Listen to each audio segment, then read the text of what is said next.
This boy and girl are going to be well equipped when the time comes to take their places as worthy members of adult society. Aloha, y'all. This is Daniel Eisenman, the host of the Breaking Normal podcast, where my guests are all invited based on the frequency of synchronicity, all done in person, and all trailblazers in the breaking of all things normal. Episode 202, and the sound is good. And I'm here with Ryan Monahan. Monahan. I was close. Yeah. Yovel from Let's Do Podcast connected us, which I'm thankful for. Are you working with him, or how do y'all know each other? Came in about a week ago to record a couple of podcast episodes with my business partner, Evan. So I have a project with him called Autoimmune Recovery Lab that we just started up this year. So we talked about all things autoimmunity, the root causes, what to look for in lab testing, how to put those autoimmune conditions potentially into remission. So yeah, we spent a good 3 hours recording some content, including some shorts. And yeah, we're just trying to generate a lot of content to kind of get that going. How'd y'all get connected? I'm curious. It was in the Boulder Collective Facebook group. Oh, yeah. I just popped a question in there, best podcast studio to record in. And I forgot the guy's name, but he had recommended Let's Do Podcast. So do you know who recommended it? It's simple. I showed you, but I forgot the name. Okay. Yeah, thank you. Forgotten name. All right. Well, let's see what we can remember on this interview. I'm excited to be here with you. First of all, I think I saw your area code was 706. That's a very astute observation. Yeah. Athens, Georgia? Yeah. I lived there for almost 10 years. Okay. Yeah, good long chunk what of my decade? Life. Yeah. So between about 2008 to 2018-ish. That's pretty much when I left Georgia for a decade of travel. At 2008. Yes. I graduated from Emory University in 2007.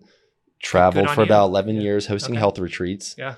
My daughter was born in 2019 in Encinitas, California. Wow. So we just missed each other. Okay. Yeah. What were you doing? You said. Yeah. So what was I doing down in Athens? Yeah. Just honestly goofing around playing music. Really? So my undergraduate degree is in music business, actually. And Where'd you get that from? Yeah. So I started playing music when I was 10 years old. But I'm saying that undergrad degree, where'd you get that from? Oh, yeah. I went to my first year, I went to the Hart School of Music, so a music conservatory in Hartford, Connecticut. Oh, wow. My least favorite place on earth is downtown Hartford. Because I've been to all 50 states and about 20-something countries, and people tend to ask me, what's the least favorite place you've been or the worst place you've been? I'm like, I think downtown Hartford. No shade on Connecticut, but I couldn't say I would ever want to go back and live there again. That the campus life in Connecticut was very, very boring, for better or for worse. It actually, made me focus more on my studies, which was probably a good thing. But yeah, I started off at the Hart School, and then I finished off at CCSU, Central Connecticut State University. Ended up with a degree of music. I had started touring on the road with different bands pretty young, around like the age of 17. Was playing clubs in New York City and Boston. Wow. I wasn't even old enough technically to be playing in these clubs, but yeah, got started off with that pretty young. Wow. Yeah. Okay. So Athens, Georgia. Did you live in downtown Athens? More or less. It was really close, like 3 miles from downtown. What's the address, if you don't mind? Like the road? I was on Jefferson River Road. Jefferson River Road. That would have bbeen heading sort of like away from downtown, like if you were heading towards Atlanta. Okay. I forgot the name of the route. It's been I left Athens like 6 years ago. There's that loop, I think loop 10, if I'm not mistaken. Yeah. And then 316 is probably the one you're talking about. Yes, 316, yeah. Which is interesting. Prince Avenue turns into 316. So you go down that direction. You take a right on Jefferson River Road over the train tracks, and then it would have been like a quarter mile on the right there over there. Okay. Yeah. It's interesting. I never put the connection together of the Bible Belt of Georgia and that 316. I wonder if there's any correlation at all. Like John. Yeah, John 316. John 316. I never thought about that. I've never thought about it until right now for some reason. Because you'd think those numbers, they're not necessarily arbitrary, right? They don't just pick it out of a hat. There might be some inspiration behind it. Yeah. Okay, it's cool to start unraveling these synchronicities here. This is a breaking normal one. And I know you said maybe you don't want to embarrass yourself. And by the way, we can. Well, here we go. Yeah. You said you had quite the morning today, doing something that's quite synchronous with my life in a way. Yeah. Considering I have the company Tribe Vitamins. So can you explain what happened to you? That's right. Pretty basic innocuous morning. Just got up early, like 6:30, took the dog out to go to the bathroom. Usually I start off the day with like a big, like 16 ounces of warm water with electrolytes, some sea salt in there, right? Okay. So everything's going normal. And then I do take like an NDT, a natural desiccated thyroid, in the morning. Oh, wow. To support my thyroid. But I usually wait about a half hour after that to take any supplements or eat food. So long story short, I took a handful of organ meat capsules, which is part of my daily routine. I take organ meat capsules every single day because I do believe they're nature's multivitamin. Nice. And yes, they got lodged in my throat really, really badly. And I was trying not to panic because that's the worst thing you could do. Number one rule of the universe is don't panic. So I'm just breathing through my nose, right? So as long as I'm breathing is what I'm telling myself in my brain, then I'll be okay. And I tried to drink a little bit of water, but that almost made it worse. And I was hanging over the kitchen sink maybe for about 10 or 15 minutes. And I'm kind of like making these audible, like groaning noises because I'm trying to like kind of get it up. And my poor wife was in a meeting. So she had to leave this work from home meeting because she heard I was in distress and came down, saw what was going on and called 911. And they had her on the phone for a few minutes, but ultimately they sent the paramedics over.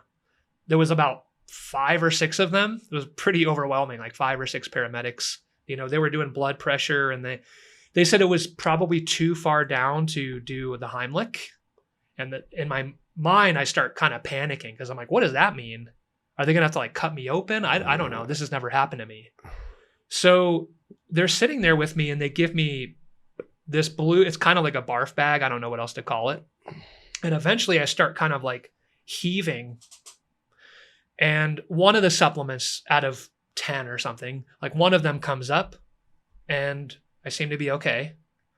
To the point where at that point I could talk. Was it still intact? It was like, no, it was only like half of it was intact. Okay. Yeah, only about half of it. So at that point I seemed to be like stable enough where they recommended that I go to the emergency room just in case, just to get checked out. They were worried some of the capsules or some of the contents within the supplements could make its way into the lungs and that could cause pneumonia. Now, not sure if I did the right thing or not, but I did not go to the ER. I decided, I felt after that point like pretty stable, as scary as it was. But if, we'll see. If anything weird starts coming up and I got to do what I got to do, not trying to, roll the dice or anything like that. But I wanted to make it here today too. So, well, I think if that happened early this morning and you were speaking to me how you are now, I believe you're more than fine. I think I'm all right. I feel frazzled, like my nervous system, a little bit shot, a little bit, definitely kind of drained my energy a bit. But if this is me on my worst day, I think I'm doing all right. Yeah. Well, you did not take. I brought some Tribe vitamins for you. You were not using Tribe vitamins. You were using another company. Not to say it has nothing to do with the company, because I have had an experience when I was about, I think, 7 years old, and I was taking a big pill, like a half of one. My dad had cut. He's a pharmacist, and I'm wondering if maybe I wasn't already feeling well, because why else would I be taking such a pill? But I took it, and something my brother did made me laugh, and it went into my lung. Oh, no way. And then I got immediate pneumonia. It's still probably what I remember the worst I've ever felt. I was just like shaking on my parents' bed, and they took me to the hospital. Actually, I remember going to the hospital, and hours into the decision making, they were like, we were thinking we might need to get into his lung to get this out. But it looks like the way he's acting and based on the x-rays, it's dissolving enough where he's going to be fine. Okay. But what a traumatic experience was for me. And my parents. I think my parents were, gosh, even thinking back now, because I'm a dad. My daughter's 8. I'm like, they must. I want to talk to them about this probably later tonight, actually. So, Thanks for the reminder. How many organ capsules were you taking at once? Well, the full suggested standard dose dose is 6 capsules. Yeah. And their organ meat capsules tend to be larger, right?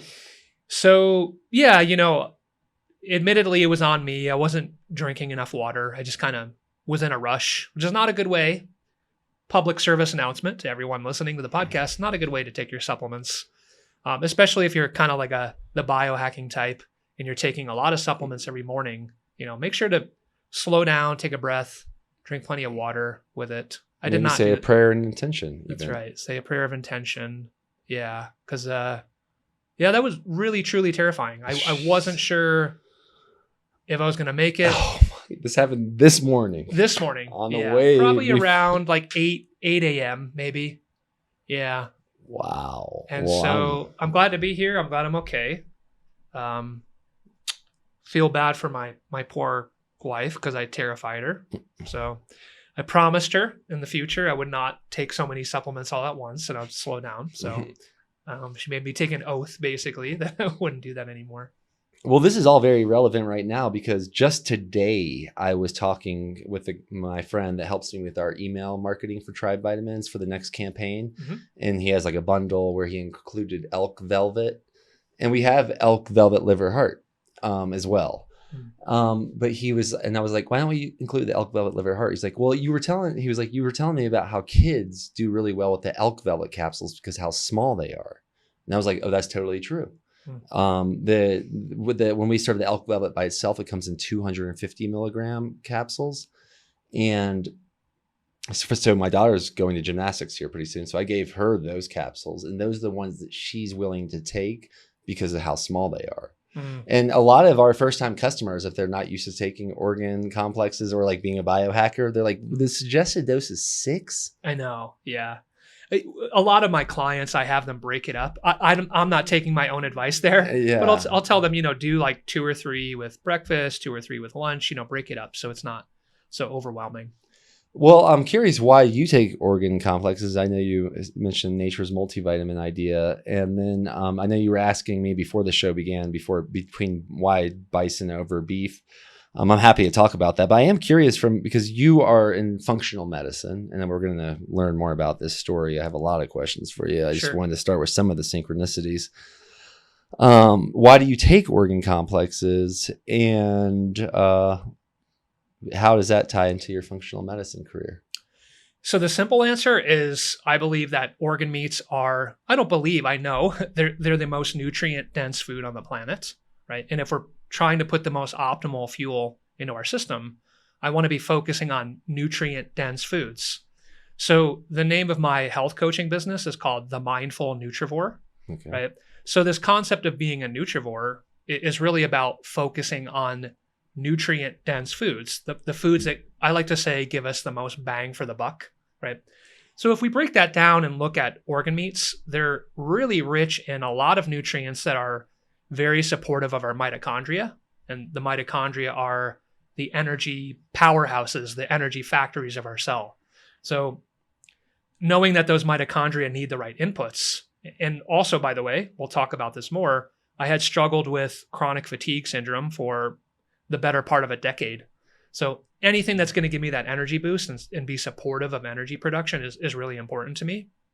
So those organ meats are loaded with B vitamins, minerals, CoQ10, choline. There's really not a lot that they don't have. They really are almost like a multivitamin. And a lot of those nutrients, again, happen to be very supportive of energy production. And very bioavailable in the raw freeze-dried form. That's just a food. This is not a lab-made ingredient. Exactly. So I always like to say you can't beat nature's packaging. Right. So I would rather get those B vitamins. Let's suppose I was deficient. I would rather get those from organ meat capsules than taking like a synthetic B complex.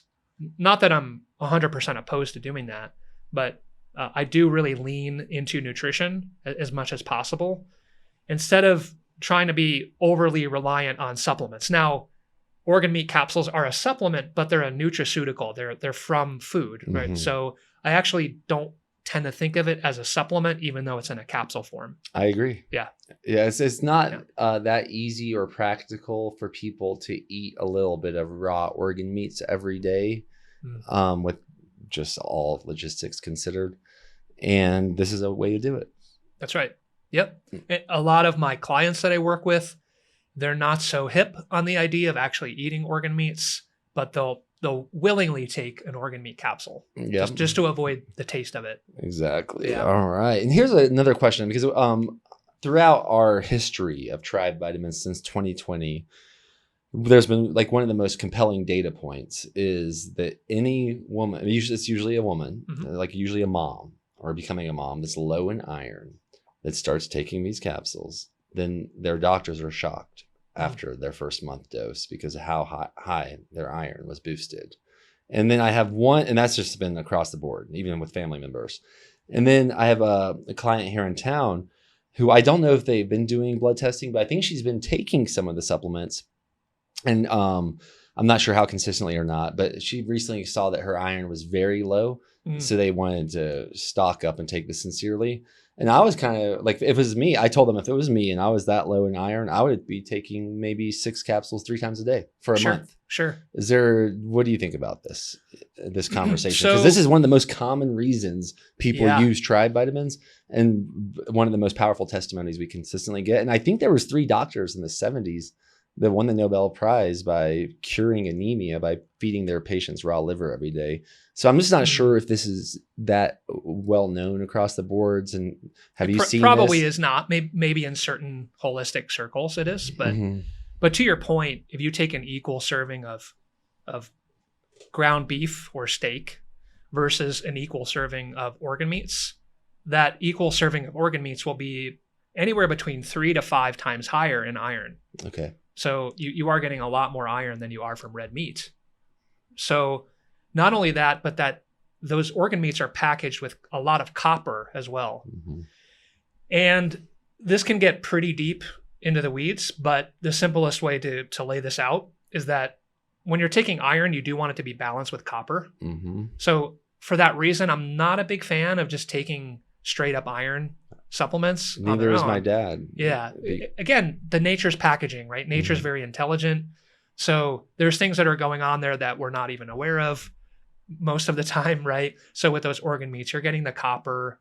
That's going to help prevent iron overload issues at the cellular level that could drive inflammation, oxidative stress, things that are going to maybe make you feel worse if you were taking just the iron on its own. And so I'm interested too. It sounds like a lot of the patients you work with, because it sounds like you've had thousands of people you've worked with over the years. I've been doing this for 10 years. Yeah. Okay. What is the benefit most people that you work with from taking organ meats? What are they seeing? Is it increased mood, better energy, less brain fog, improved libido, potentially improved thyroid function? So that's definitely an area of interest and specialty for me. We were talking about iron, right? So your body cannot synthesize thyroid hormone without iron. So there's an enzyme called thyroid peroxidase. It's iron dependent.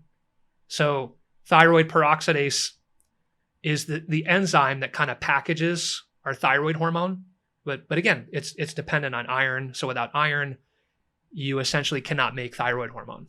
So if you're dealing with like weight gain, depression, cold intolerance, low libido, hair loss, a lot of these things that would be associated with hypothyroidism, iron deficiency is definitely going to be one of the first things that I'll check, sort of on my checklist, right, of helping someone improve their thyroid function.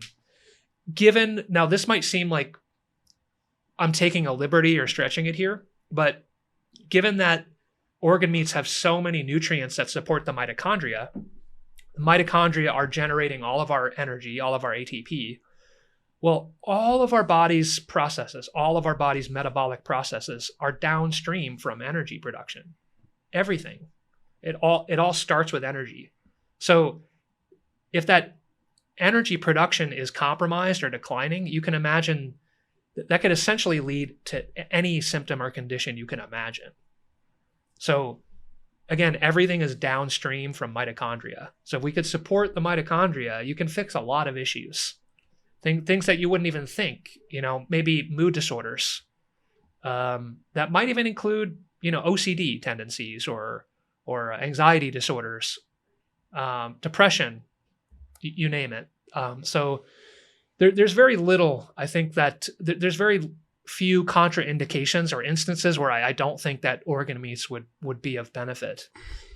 Wow. Yeah. Well, that's cool that we're on the same page about that. I don't know if Yovel knew that when he connected us or not, but that's, I'm obviously very passionate about it. And my dad's been a pharmacist for over 45 years. And I know people grow up somewhat usually like their parents or the opposite of it. And I think I'm a bit of a mix with my dad because I definitely, and he's the same way. We definitely both believe in certain pharmaceuticals at certain time can cause profound. Oh, yeah. I'm a testament to that, changes. Yeah. And what we're using every day, if there's a food that's as nutrient dense and as beneficial as a pharmaceutical without the side effects, I do think it's like organ meats. Organ meats seem to be like the most potent food medicine that I'm aware of. I mean, there are things that compete, like certain herbs and such, and like certain fish, sure, and fish eggs and such. Yeah. But you're nutrivore. That's right. People always ask me what my diet is. This might be my diet. Well, it's really simple, actually. Nutrition is tied to function in the body, right? So if you want good function, that needs to be the cornerstone, right? Now, there's deeper layers to that. I don't mean to oversimplify. Like if you're dealing with gut issues, well, you could be eating a very nutrient-dense diet, but you're not absorbing those nutrients properly. So absorption is huge. That's a big part of why gut health is so important. So in theory, you could be eating the most nutrient-dense diet in the world, but if you're not breaking things down, if you're not absorbing and utilizing those nutrients, then that's a whole nother kind of can of worms. But that's essentially where some of these functional labs for gut testing could be really, really helpful. Okay. Yeah. I see that when my gander through some of the work that you did, I see that testing is a big part of it. And I am interested to dive into that more. There's so many things to dive into. And thank you for going into a little bit of the weeds with me on the organ meats for sure. That's obviously very important to me. I am curious, how did you get into functional medicine, and where does that timeline compare to you and your wife getting together and how y'all got together? I love that question. So, all right, there's a lot to unpack there. I know, it's a big question. I had shared with you that roughly between 2008, 2018, I was kind of goofing off in Athens, Georgia, living a very, I would call it like bohemian lifestyle. Was at any given time playing in maybe 5 or 6 different bands, just was very, very deeply immersed in the music community there. But meanwhile, I had been struggling with a lot of chronic symptoms that I was doing my best to manage on my own. And those symptoms included chronic fatigue, brain fog, depression, skin issues like eczema, granulomas, these sorts of things. Some pretty difficult GI issues as well. So it was all over the map, right? And more, this was getting in the way of my ability to maintain a steady music career, which kind of was my dream ever since I was a kid, since I was 10 years old. And I was spending more and more time visiting different specialists for these seeming, this is very much the Western medical mindset. You kind of go to a specialist for each individual symptom, not necessarily knowing or understanding that there could be an underlying unifying root cause behind all of those, right? So there's more than I can count, but I had been to rheumatologists, dermatologists, ear, nose, and throat doctors, therapists for the depression. The list is quite long. This might sound almost like made up, but over that 10-year period, I had seen over 40 doctors. It wasn't until I was 28 years old. By that point in time, just to kind of paint a picture, I was sleeping 12 hours a day. Even with that much sleep, could barely get out of bed. Some days I would just lay in bed all day because I was so fatigued and depressed. And Like not leave the house? Yeah, like not leave the house. Wow, yeah. that happened to me once in like the last 20 years is not leaving the house. For me, it was like years like that. I was like a hermit. Wow. I couldn't work full time. So I would just kind of try to pick up freelance work online, like part-time work. And I had roommates, that's kind of the thing when you do the musician kind of life in Athens, had roommates to kind of offset the rent and all that. So yeah, I don't know how else to say this, but I thought I was dying. I thought I had I knew intuitively something was wrong. I thought maybe I had cancer. I just didn't know. I had no context for what was going on, but it was that bad. So I don't remember exactly how this happened, but I somehow was referred to or stumbled upon a TCM, so traditional Chinese medicine doctor. I essentially begged and pleaded with him to try to help me and that I knew something was wrong. I asked him not to overlook me, not to dismiss me. Like I was very kind but assertive with him. He was very attentive, kind of just a quiet, reserved kind of guy. Didn't say much, but I did get the sense he was taking me seriously. He runs a battery of blood chemistry, calls me up on the phone a couple days later and says, all right, well, I'm pretty confident I know what the problem is. He said, you have Hashimoto's disease. I'd never heard of it. So I was like, okay. He says, well, your thyroid, your immune system is attacking your thyroid. As a result, that's causing your thyroid to struggle to produce thyroid hormone. So these often go hand in hand, by the way. Hashimoto's tends to cause this hypothyroid state, this slow thyroid state. To paint a really specific picture, because this is pretty wild to think about, I'm going to get into the weeds just slightly here, but I'm going to explain it really simply. So there's a marker called TSH, thyroid stimulating hormone. Mm-hmm. And that marker is inversely or indirectly related to thyroid function. What that means is the higher that number goes, typically the slower your thyroid function. Okay.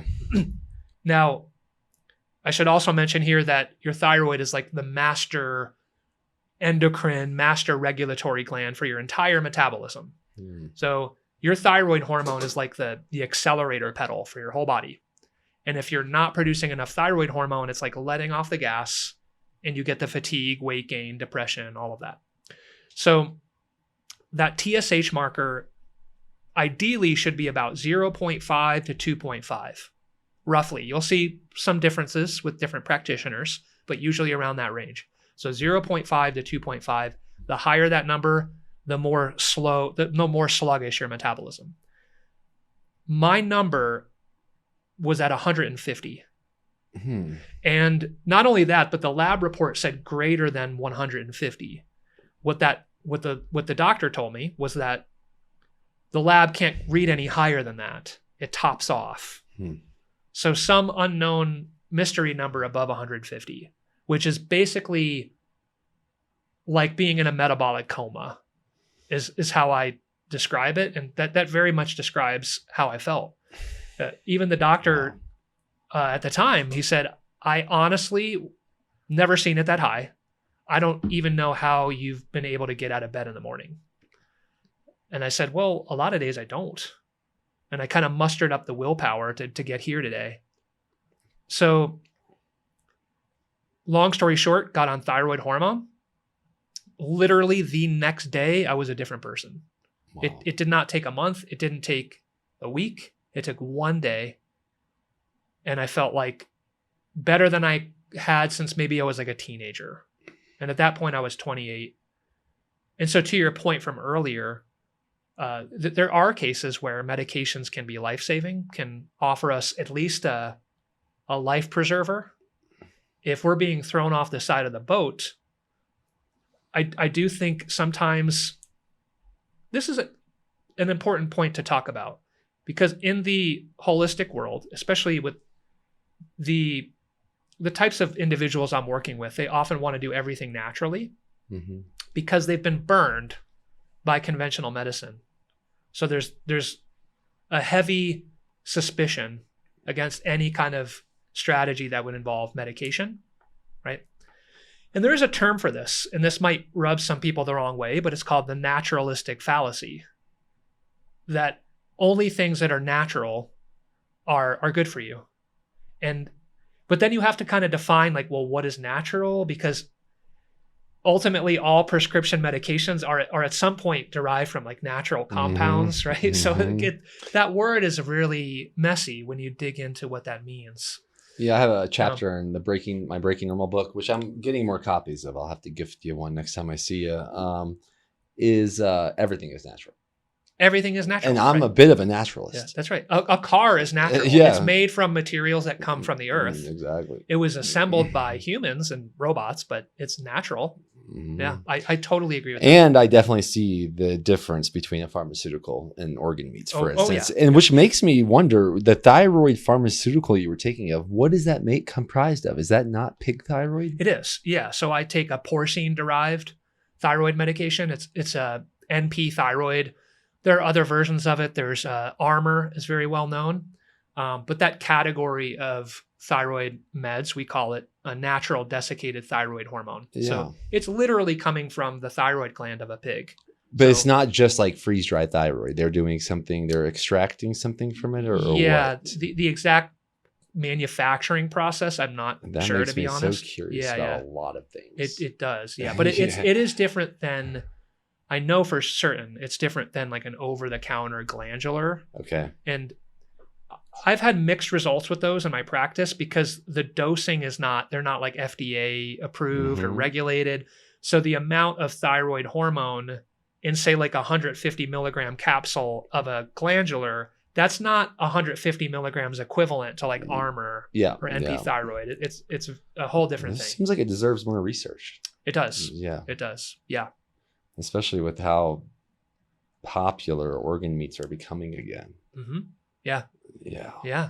You know, believe it or not, a naturopathic integrative doctor I worked with in Atlanta at one point told me, he said, you've been on this Armour now for a long time. Said, if you wanted to, you could probably just switch to something like, what's it called? Nature-Throid? I'm trying to remember that. It's an over-the-counter glandular. So it's just freeze-dried thyroid? That's right. Like over-the-counters. Like if you don't want to go through me and bother with going to Walgreens and picking up a prescription. And I was actually surprised he said that. And that was pretty high integrity of him to. I'm curious who that like, person you don't really need me anymore, right? Yeah, that's like so.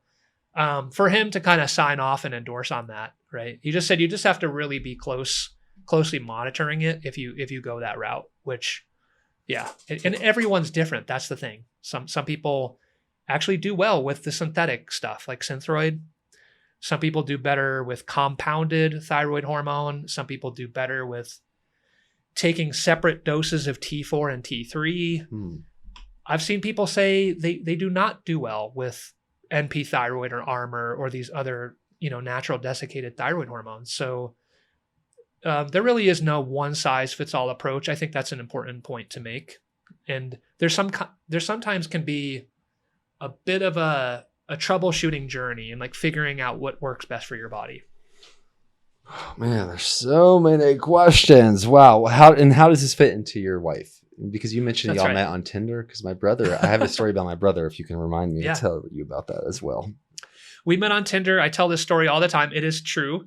It was the first online date, I guess if you want to call it, that I had ever been on. Okay. So I never met anyone in person from going on the internet. And so we had been talking for a few months on Tinder. Through Tinder? Just through Tinder. Wow. Yeah. Wow. I think it was a few months. Maybe, sometimes that was a long time ago. Yeah. So I don't know if it was a month or 2 or 3 months, but it was a long time before we met in person. So by the time we met, we felt like we knew each other like very, very well. Probably a pretty good way for two introverts to get to know each other first. And was this sheerly texting? Like y'all hadn't heard each other's voices? Yeah, that's right. Wow. Yeah, just texting over the Tinder platform. Yeah. Wow. And then she ended up being, right around the time I met her, I decided to kind of pursue a career or a path in functional medicine. And so she ended up being my first test client. So I ran a bunch of, lab tests on her and had her remove gluten and dairy from her diet. She was dealing with some stuff at the time, like some heart issues in particular. She had been diagnosed with tachycardia. Wow. And I said, we'll see. Let's see if this, you really have tachycardia or if it's just something simple like an inflammatory reaction to a food. And so this is 100% true. She would tell you the same thing. She had been off of gluten and dairy for no more than a week. Since I've known her now in August, it'll be 11 years since we've been together. That has never once come back, the tachycardia. But by the way, tachycardia, for those that don't know, are sort of heart palpitations or racing heart. So a lot of these things which we imagine are sort of just a feature of who we are or maybe genetic, often 99% of the time are not. It's a signal from the body, like a check engine light, that something is wrong underneath the surface. Wow. That's so after the first date, did y'all just that was it? Did y'all? Yeah, that was it. We moved in together after 6 months. So okay. Yeah. So the rest is history. We got a dog. About 6 months after meeting each other. Oh, wow. Moved in very shortly after. What kind of dog? Yeah. Well, sadly she passed in January, but she was a terrier pit bull mix. Oh, cool. Very sweet dog. We really loved her. And we had to put her down. She developed nasal carcinoma. Oh, wow. Came out of nowhere, and it was maybe no more than 2 months after that diagnosis that, things, as they sometimes do, they started to decline and deteriorate pretty quickly, and it was a quality at that of life. age too, right? Yeah, and she was about 10 or 11. Okay. We were. Like in your mind, you imagine you're going to have one of these old, crusty, arthritic dogs that's always by your side, and was definitely kind of hoping, for one of those dogs that lived to be 15 years old. But yeah, sometimes you just don't know. You just don't know what's going to happen. When you mentioned your dog from this morning, what kind of dog? Yeah, so we just got our dog Miles. He's a border collie. Okay. He's only about 3.5 months old, so just brand new to the world. We gave it a good 6 months before we adopted another dog. Okay. We're loving it so far. And you have children or? Just the dog. Just the dog. Yeah. Okay. Awesome. What's her name? The dog? No, your wife's name? Oh, I'm sorry. Lindy. Lindy. Okay. Yeah, and then does she work in this industry or what does she do? She is very passionate about it. She doesn't work in the industry. She did about, 8 years ago, she went to the Nutritional Therapy Association program. So she's technically an NTP, they call it. It's a nutritional therapy practitioner. So she practices it, I would say, more for herself, but she's actually more in the tech world as far as her career. And y'all live here in Denver? We're in Longmont. In Longmont. Yeah, okay. yeah. All right. Well, thanks for making the trip. Longmont's great. Longmont and Georgia have similar vibes. Do you agree or not? Out of all places in Colorado. Yeah. I would say some differences for sure. Yeah. But a lot going on in terms of the music and art kind of community and the kind of strong outdoors culture. And a lot more agriculture out there. For instance, than downtown Boulder. Oh, yeah. That's how it reminds me more of Georgia. A lot of farmland. Yep. Yeah. Yep. A lot more spread out. Yeah. Yeah. Well, that's cool. That's awesome. Man, I saw that we had a mutual friend on Instagram, CK Cook. CK Koch. That's how. I don't know if he pronounces it. This is horrible because I've known him since I lived in Athens. That's what I thought. Now that you told me the story of your life, I'm like, oh wait, I thought CK knew you from the functional medicine. It sounds like y'all might have known each other from the Athens music scene. We did, yeah. He used to own a record label. It was called Slow Records. Okay. And he had this beautiful production studio, the whole 9 yards, the mixing board, the cameras. He would shoot live, essentially kind of live music videos. And I took part of that once, forever ago. So we worked together in a number of projects. I'm realizing. He texted me yesterday. So we're yesterday. Yeah. We're in touch all the time. I'm realizing about CK now that I'm thinking more about him and his music studios. Oh gosh, my daughter was made at his music studio in Oregon. Wow. Yeah. Wow. Yeah, in Hillsboro. Yeah. At Hi-Fi Farms or whatever. That's right. Yep. Yeah, because he was out there in the Pacific Northwest for about 5 years. Yep. And that's where my daughter was conceived. No way. Cool. In his music studio. So is that how you originally studio. got to know him? No, he came on several of our retreats. Oh, cool. Yes. So you lived out there for a while. In where? In Oregon? Yeah. No, I traveled. After I graduated from Emory, I pretty much traveled for like 11 years hosting those retreats. But there we had a few home bases. And where my daughter was born, we stayed for over a year in Encinitas. But I hosted health retreats every quarter for a decade. And he came, I think, to like 3 or 4 of them. Nice. That sounds like CK. You may have heard about them. I'm going to have to, right after this, I'm going to call him up and ask him. What in the world? CK, I'm going to embarrass him on this podcast. No, not really. But he's one of these guys who he's just incredible at anything he pursues, like kind of like a polymath. And I know he's also gone very deep, not professionally, but into the whole biohacking world. I mean, he's an incredible musician, incredible mix engineer. He's really deep into the crypto space, which is a whole nother, like, so he's a very, very high IQ, like ambitious guy. Yeah. Yeah. I'm now realizing we might have more mutual friends than we even know about. I love it.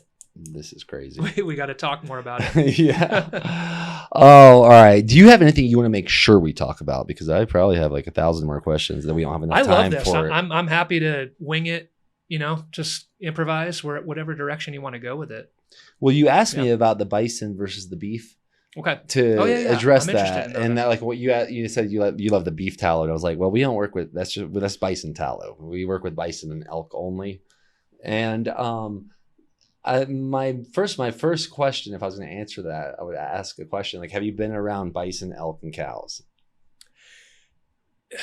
I'm a city boy. I grew up in New Haven, Connecticut. Okay. Did not grow up around farmland. So just full admission there, right? Yeah. So yeah, like driving through national parks and that sort of thing, but I've never, worked on a farm or like hunted or hunted. No. Nope. Or been to a bison ranch? Like, have you been to a ranch where they're like in the wild a little bit, like in a huge land? I honestly haven't, but now you're making me feel like I'm missing out. Well, that's my do that, and I think you'll have your own answers of why I do that. And I think because I was originally introduced to this idea through like ancestral supplements, and like that being the big brand and that being the name. It's just, to me, it was like, wait, what the animals ancestral to the North America are bison and elk. That's true. Yeah. And both organs are available. They're not New Zealand dairy cows. Yeah. And that's why I respect Chaz and Autumn with Paleo Valley, because as far as I know, they're the biggest and maybe the first brand to do the first biggest brand to do American cattle, which is awesome. But and I've been around healthy cows that are definitely amazing and inspiring, but they are much more of I think a genetic experiment than bison and elk are. Because they're domesticated, they're ruminant animals. Yeah, that makes sense. And then bison and elk were here before Europeans ever arrived, and they're still here. Yeah. Right. And so they're faster, they're stronger, they jump higher, they have bigger lung capacity, they have more tolerance to the cold. I mean, they are, I think they're almost, out of all the animals I've been around, those two are like closest to what almost seems to be the perfection of evolution, as long as they're in a natural environment. Tell me more about the bison population or the sustainability aspect of it. 500,000 bison versus about 100 million cows on Earth. Big difference. Yeah. Wow. And I would say about 90% of the bison are grain finished. So Tried Vitamins doesn't buy from any of them. We only deal with the grass-fed, grass-finished. So we're dealing with a massively smaller supply. Yeah. Massively smaller. Yeah. Yeah. But I will say this. Grass-fed, grass-finished cattle they don't have to be outside. I'm not saying, I don't know which company is sourcing from what, but that is one thing. Grass-fed, grass-finished beef doesn't necessarily ever have to be outside. Even grain-fed bison, they're outside their whole life, as far as I understand. They don't go into feedlots. They're outside on the prairie.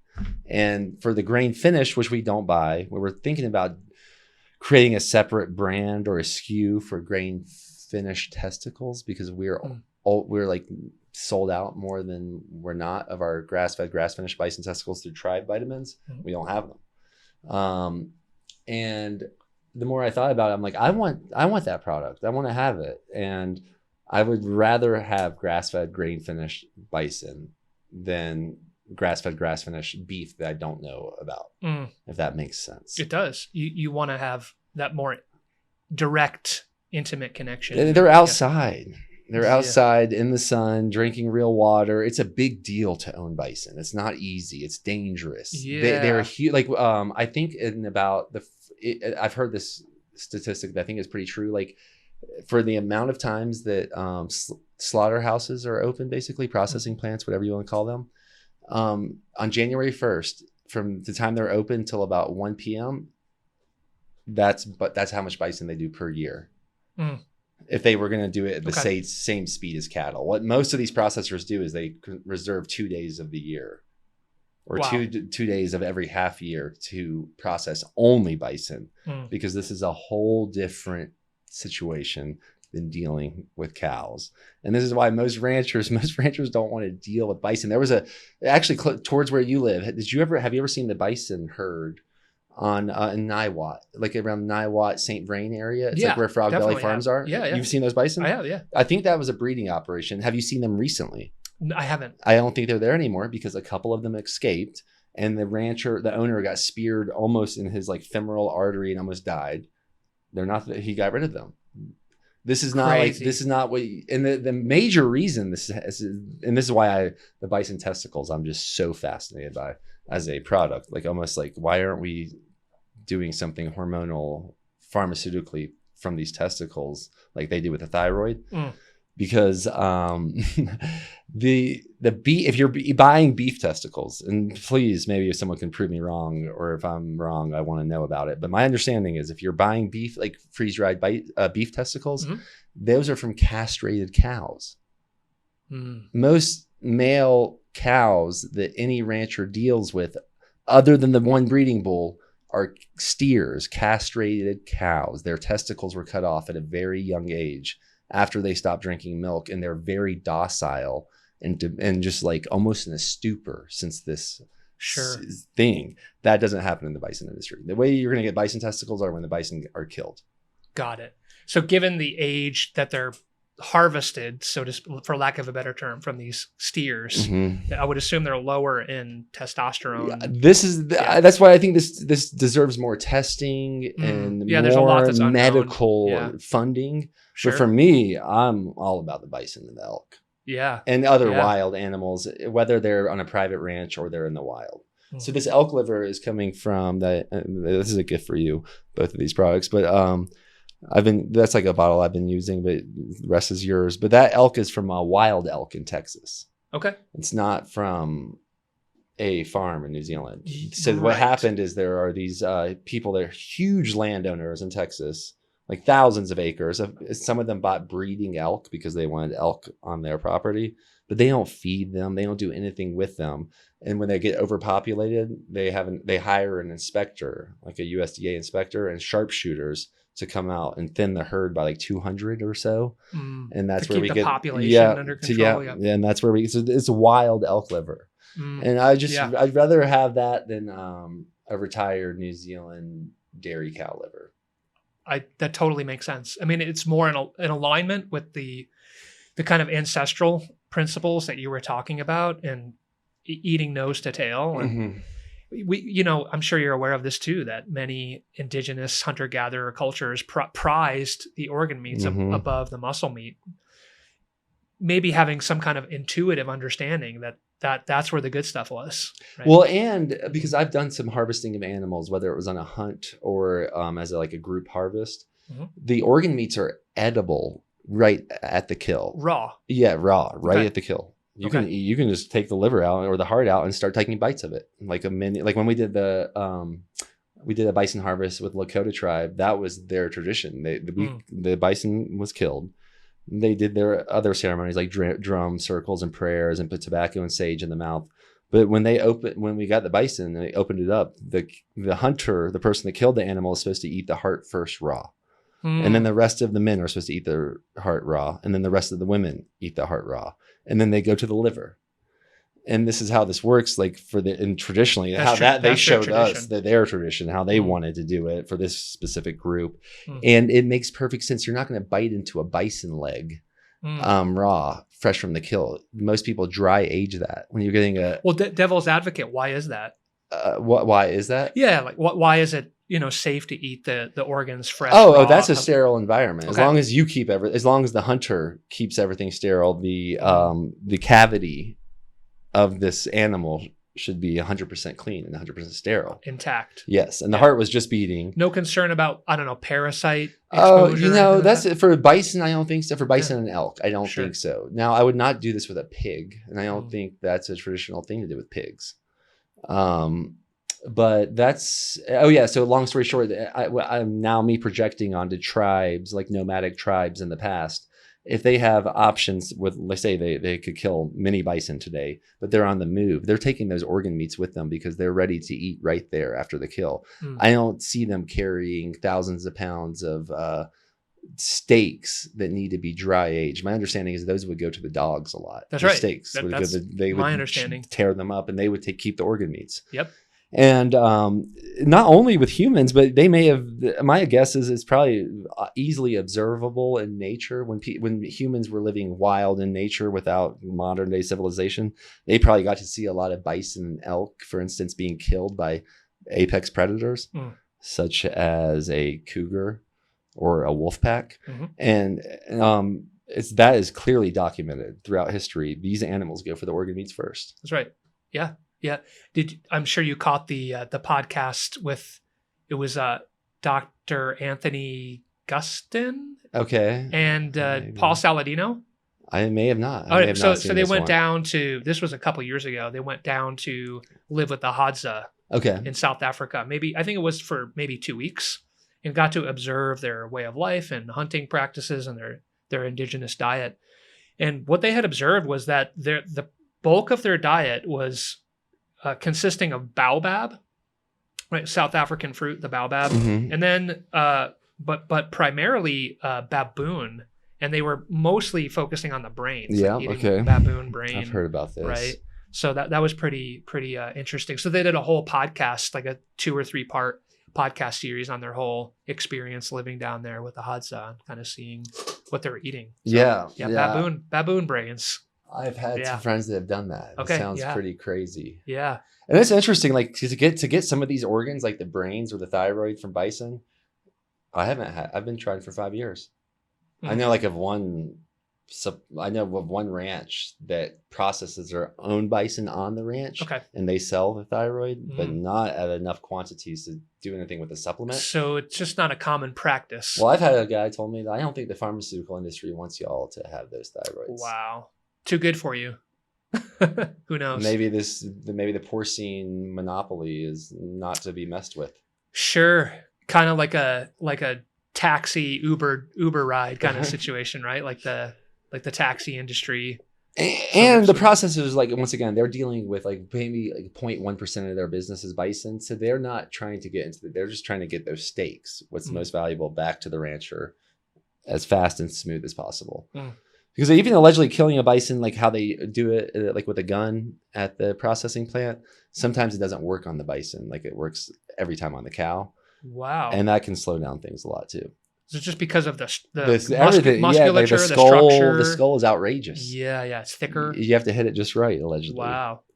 It's a whole, it really is. So a whole education there. And I'm still learning. Yeah, I'm still learning so much about this.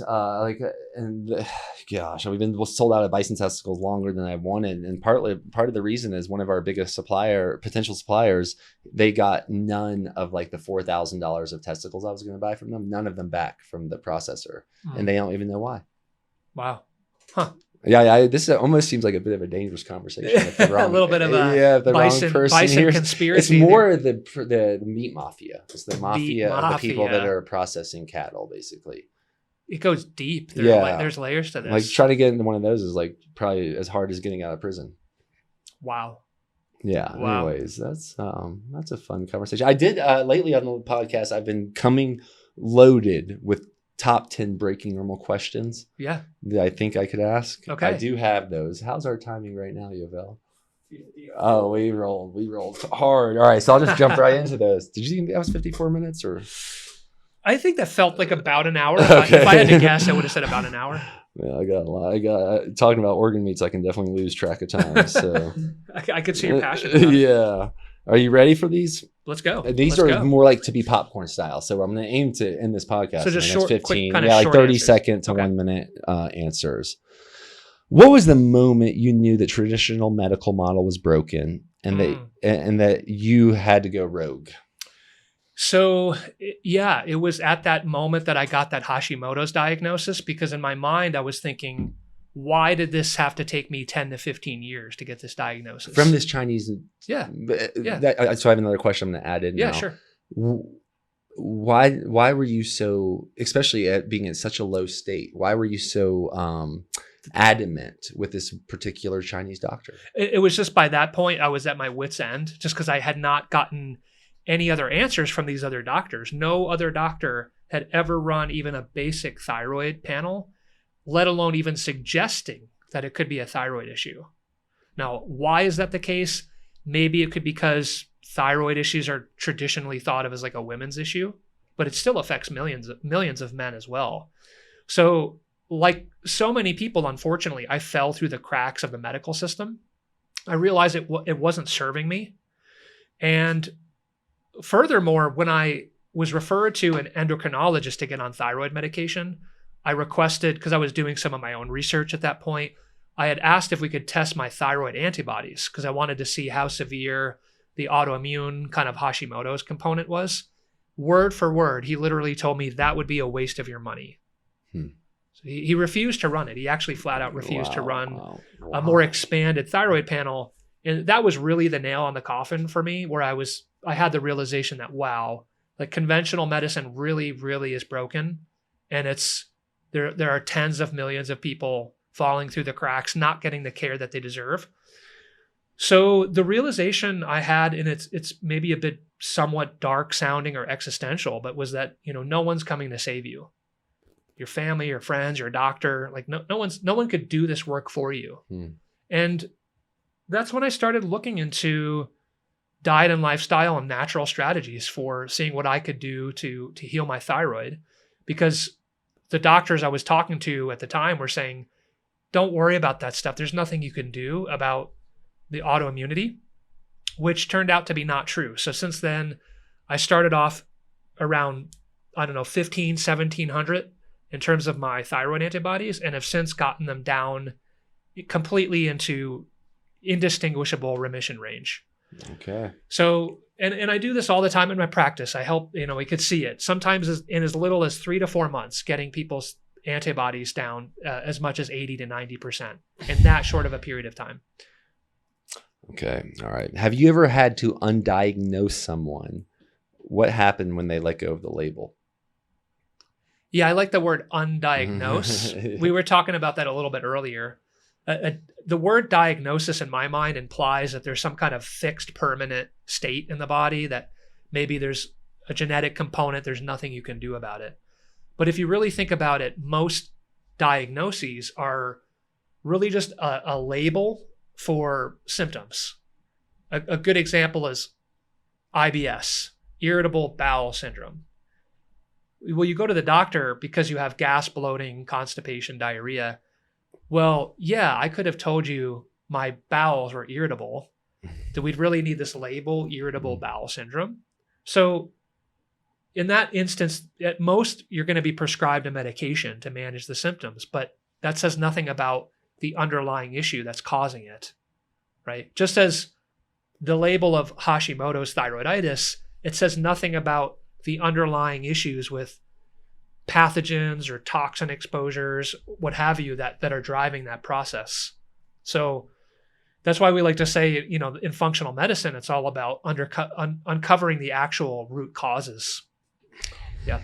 All right. What's the most unconventional or even woo-woo, a healing method that actually worked for you or a client?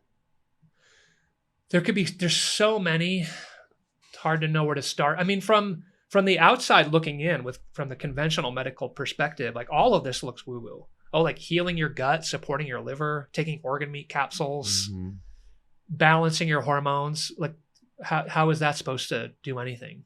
But what we're really doing is restoring cellular function, cell by cell. We're supporting the body and giving it what it needs, while at the same time removing the interferences, the things that are getting in the way of healing.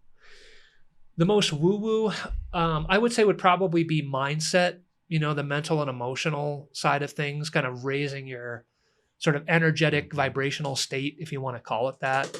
I think that's often the elephant in the room for a lot of people. Like, it's easier to change your diet, it's easier to take supplements, but it's harder to come face to face with your childhood trauma or to work to rewire your brain or your limiting beliefs. Like, that's really tough work.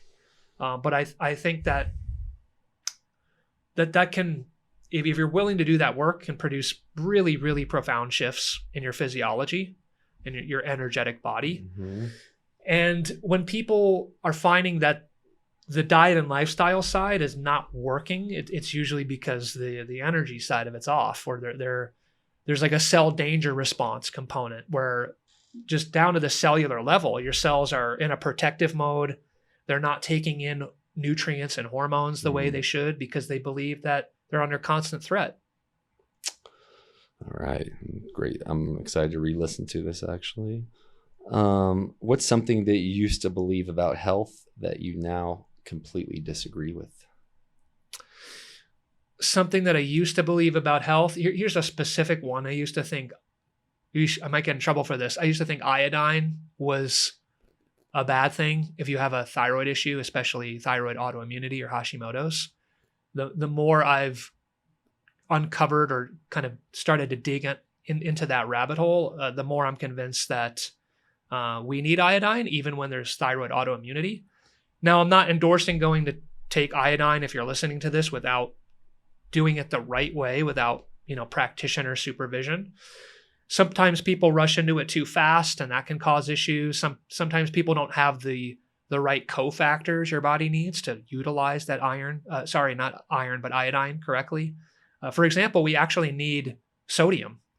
There are these receptors on our thyroid cells called iodine symporters, and they're activated by, they're called sodium iodine symporters, and they actually require adequate salt or sodium intake to actually take in that iodine for your thyroid to use that to make thyroid hormone. I think there's a lot of misconceptions around iodine. It's a very controversial topic. There is a lot of very intelligent functional medicine practitioners that are kind of vehemently against using iodine for thyroid issues. Now, when I think of iodine and saltiness, I think of like seaweed. Once again, I think of food-based iodine. Right. Yep. And a lot of our kind of indigenous coastal ancestors were eating diets rich in iodine and salt and sodium. If you look at some of the sort of blue zone cultures around the world, in particular in Okinawa, where they have a higher rate of centenarians, people living to be 100 and beyond, well, their diets are very rich in sea vegetables. They're eating sea vegetables with every meal. Sometimes getting as much as 30 to 50 times as much iodine as we do in the West, right? So you have to look at that and say, well, what's going on here? So yeah, that could be a whole nother podcast, but that's something I changed my mind about maybe like 3 or 4 years ago. And by the way, again, everyone is different, but I did start supplementing with iodine about 5-6 years ago. My thyroid never exploded. My thyroid antibodies never started to become elevated, or I never saw like a spike or anything like that. Not to say that couldn't happen to someone, but like just speaking from personal experience, I did very well with it. All right. And still take it. That's going to be, my dad's going to be interested in that conversation. You've served over 1,000 clients. What's one consistent emotional or spiritual pattern you've noticed behind physical symptoms? Maybe at a subconscious level, not really believing that healing is possible, right? I think also, here's an interesting one. Another controversial statement here. I think some people don't actually want to heal. even when they invest a lot of money to work with a practitioner, they're self-sabotaging. Again, this might be at the more subconscious layer. Now, why would someone not actually want to heal? So long as they remain in a state of chronic illness that might, how do I put this? That might prevent them from having to face something very difficult in their life. Maybe, for example, they could be in a toxic relationship. They're not really emotionally ready or willing to face that or accept or overcome that. Maybe they've gotten used to, since a very young age, of the attention and the love they receive when they're unwell. And so, again, subconsciously, this has become sort of like a vehicle for receiving love and attention and affection from other people. And the thought of actually experiencing optimal health and wellness might be terrifying to them, because what if I lose that love or affection and attention and caretaking from other people? So, yeah, I do think I will add one point to this. When I first became a functional practitioner, I made a rookie mistake of joining some of these online support groups for different autoimmune conditions. Sometimes I would, chime in and make a little suggestion in there, like, hey, have you tried cutting out these inflammatory foods? Or have you tried this supplement? Not trying to diagnose or treat anything, just trying to be helpful. And I would sometimes get these replies, very often actually, something along the lines of like, how dare you? In that exact wording, like, how dare you try that? This group is not to offer actual real world solutions or suggestions. They were functioning more as, I don't know, a place to commiserate maybe. But I was borderline almost kicked out of some of these groups for even trying to suggest that someone's life could be better as a result of these changes. And that was when I had that realization, like, oh, you don't want to get better. You have no interest. There's no interest. It's to your benefit emotionally, right? So sometimes in a coaching context, I like to ask provocative, challenging questions to get the wheels in motion. I sometimes like to ask this question, like, well, how does not changing benefit you? Not in a facetious or sarcastic way, right? But in a very genuine way, right? Well, like, not making these dietary changes. If I were to make all these changes with my diet and lifestyle, that would mean a lot of work. It would mean when I spend time with my relatives, I have to explain why I'm making these dietary changes, and that's really stressful to me. It means I might have to change my schedule around to work in some exercise or work out at the gym. So credit where credit is due. There are legitimate reasons why people don't make change. And I think it's important to understand what those pain points are for people, to have some empathy and understand like where they're coming from, instead of coming at it like, hey, just, why don't you just pull up your bootstraps and activate your willpower button and just do it? Why don't you just do it? It's not that simple. So people do have real reasons for not changing. That's super powerful. Wow. Okay. Have you ever personally ignored your own advice and paid the price for it? Oh yeah, many times. We're not, we're all human. We're not perfect. Can't think of a specific example. Maybe it was this morning, not drinking water with my supplements. Yeah, that's true. That's true. I could have thought of that one. Yeah. Or like I will have a tendency to be a workaholic and not balance that with time off or stress reduction, or I'll work on nights or weekends, and still working on that, trying to kind of work on that work-life balance. Yeah, I hear that. If someone had to fire their doctor today, what would be the 3 red flags you tell them to look out for? The number one is you come in requesting some blood chemistry because you're interested in, even just being proactive, right? Maybe nothing comes up on those blood markers, but at least you have the peace of mind. It is baffling to me. I encounter this all the time, where someone will go to their doctor and request some basic, metabolic panels, iron, lipids, thyroid, whatever it might be. And the doctor will say, no, you don't need that. Well, like based on what? Is that you don't know what you don't know. It's a completely unknown variable. So they're looking at it through a diagnostic lens, and they're like, well, you're not overweight, so you don't need a thyroid panel.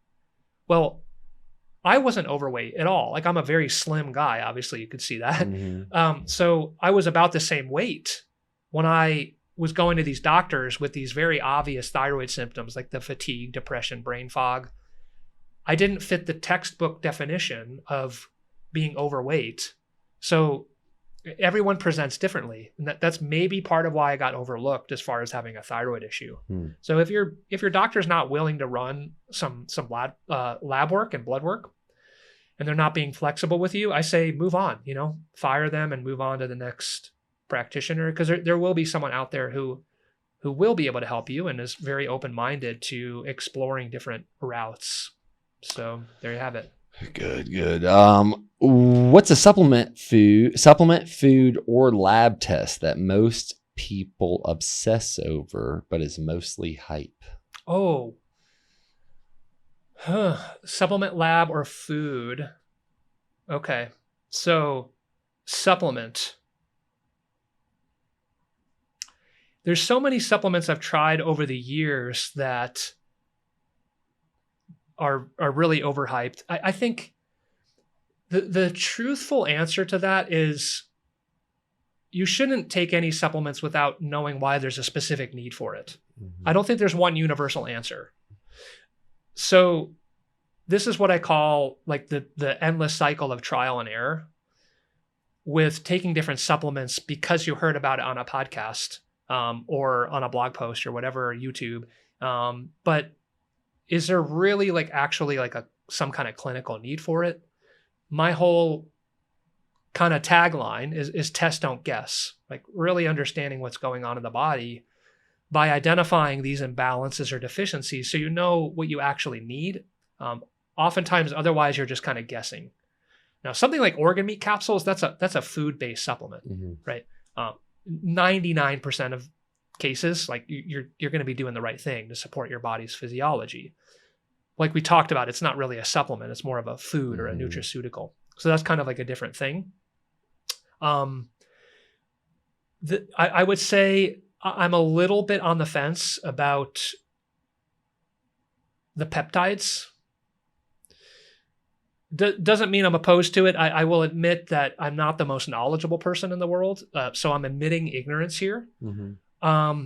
But I don't really... I've been in this industry for long enough, for 10 years, where I've seen these kind of waves of explosion of excitement. And right now I'm seeing that I'm seeing practitioners shift their entire practice to peptides. Mm-hmm. And I have to wonder how much of that is to kind of capitalize or kind of ride this wave because there's such a widespread interest around it. Yeah, that's a good point. And I'm not quite clear on what the evolutionary basis for it is. Obviously, our ancestors weren't able to inject specific peptides into their system. It's where would we be able to get these in our diet? How are we possibly using these to mask, just to treat symptomology? Is this just another form of that allopathic model of symptom treatment? But as an excuse, so to speak, to not really get to the underlying root causes. And I'm not saying these things don't have their benefit, maybe temporarily for symptom relief to maybe move someone in the right direction. But let's use the example of, the GLP-1s. Well, is that going to really, I think people are using them as an excuse to just continue eating horribly and lose weight. And is that really addressing the underlying insulin resistance issue, where we probably need to be shifting our focus away from a lot of starchy foods and carbohydrates and more towards fiber and protein in the diet?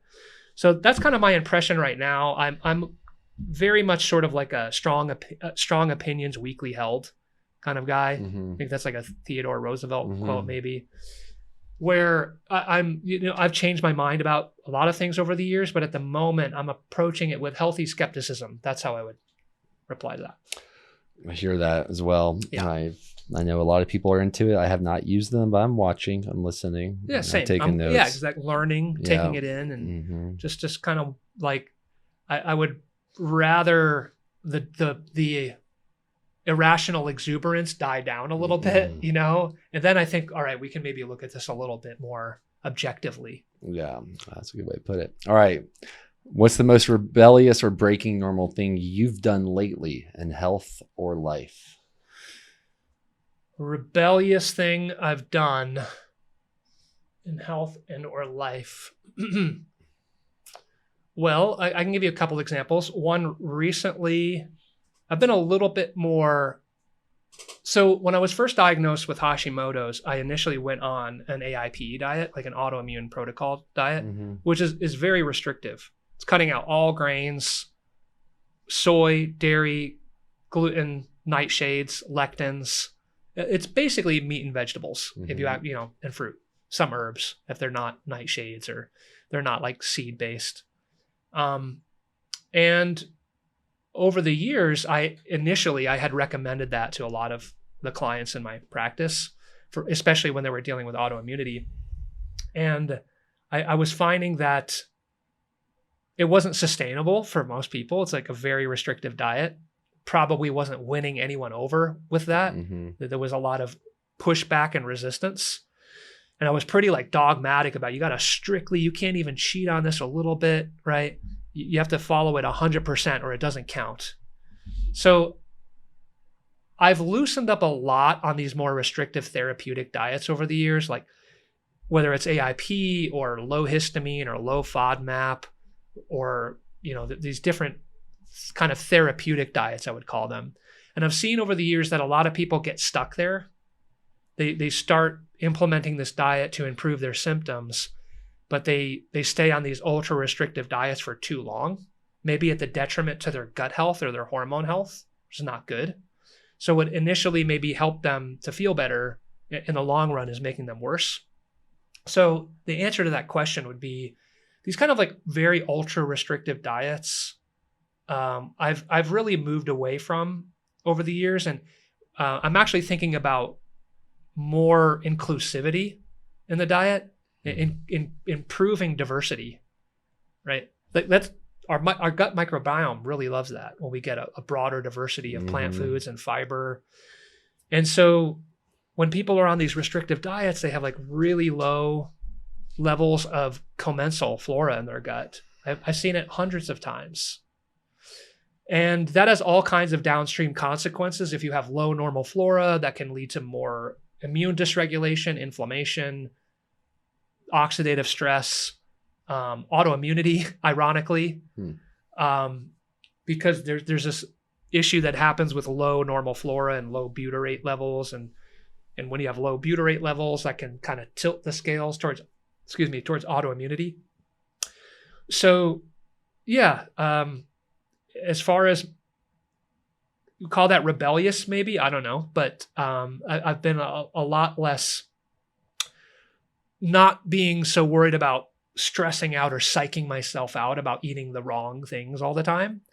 I think that mindset can lead to kind of a perpetual state of dysfunction in the body, because you're kind of teaching your body that these foods are harmful. Well, if you think that long enough, then there's definitely like a neuropsychological component there where it's going to become true.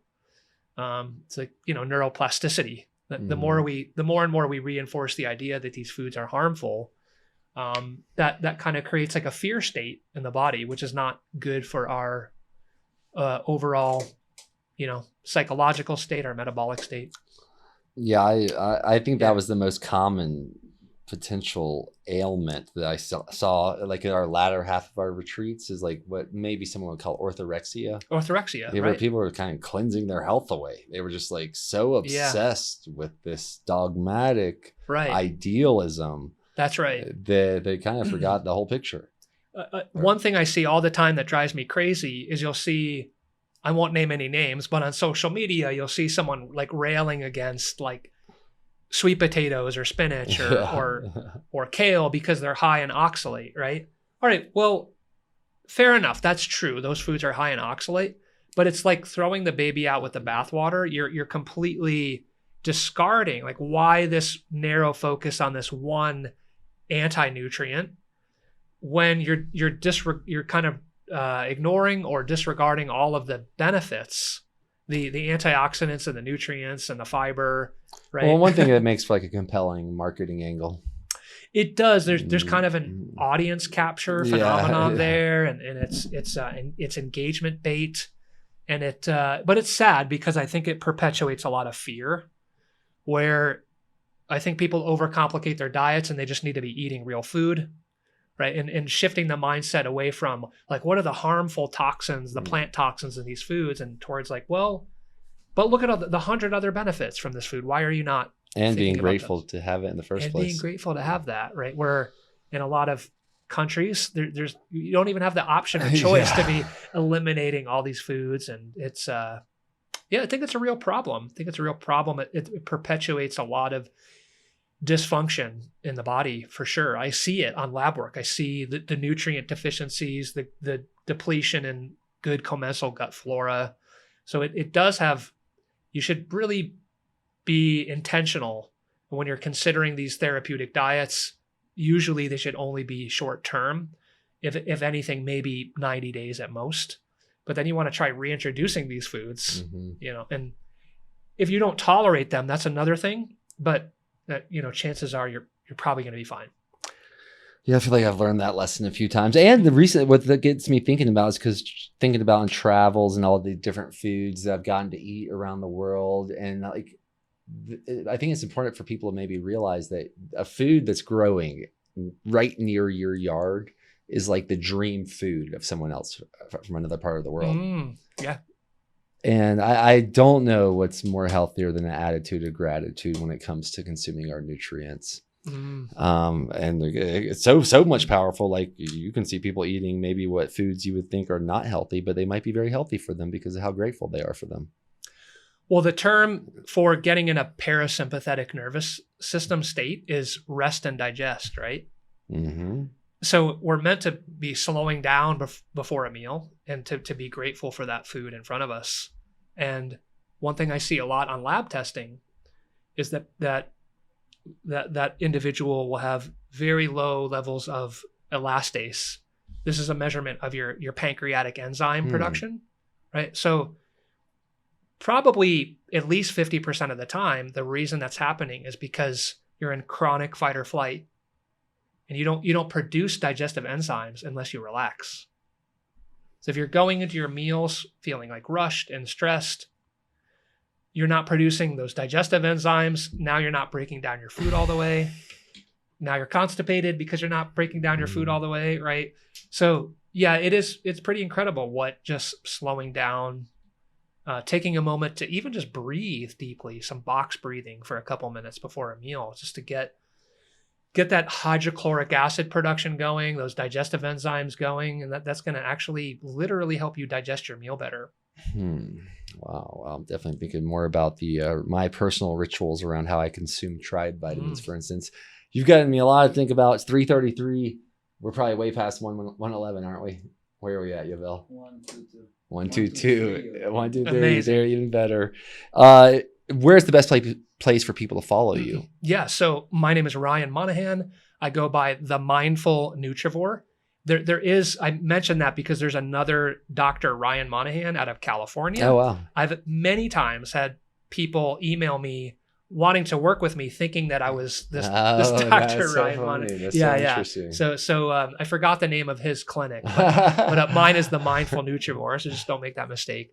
So themindfulnutrivore.com, at The Mindful Nutrivore on Instagram. I keep it consistent so it's easy, but yeah, feel free to, email me, send me a DM on Instagram. I always try to get back as quickly as I can. Well, thanks for your ability to think through such dynamic topics and sort of explain your analysis in such an easy way to follow. Yeah. You're very good at that. Well, thank you. I really appreciate that. Thanks for the thought-provoking questions. Yeah, keep breaking normal, y'all. Questions just may be the answer, so keep asking away. Let's see them in the comments below. Much love. Aloha.